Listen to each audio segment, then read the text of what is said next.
उससे रानी जबरदस्त मिल रही। अरे पहले दफा जो हम लोग सेटिंग कर रहा था तो एक ईरानी लड़की मिला था। ये एयरसेल हम लोग को उसने बताया, उसने पूछा एयरसेल क्या है, तो हम लोग जाके पूछने लगे व्हाट्स एयरसेल, वो हम लोग को बता रहे, बोलते हैं एयरसेक्स लोकेशन सब बता रहा है। उससे हम नहीं जानते किस तरह ऐड करते हैं किस तरह नहीं करने, हम तो पैदा ही जानते।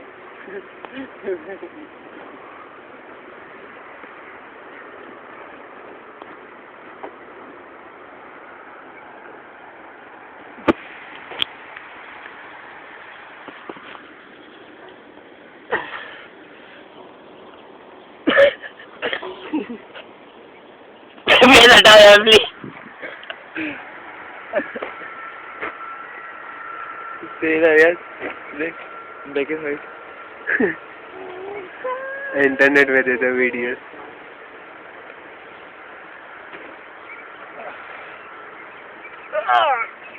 हमको हर लाइन में एकदम लाइन जब तक शख्स नहीं गया जब तक जब मारेगा।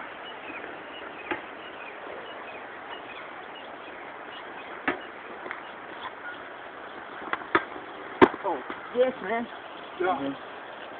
थोड़ा और भी सो रहे। तुम सोचे ऐसे एक बार आते हैं जो चलो भाई नीचे गिर गया, हसन वो भी मुंह से।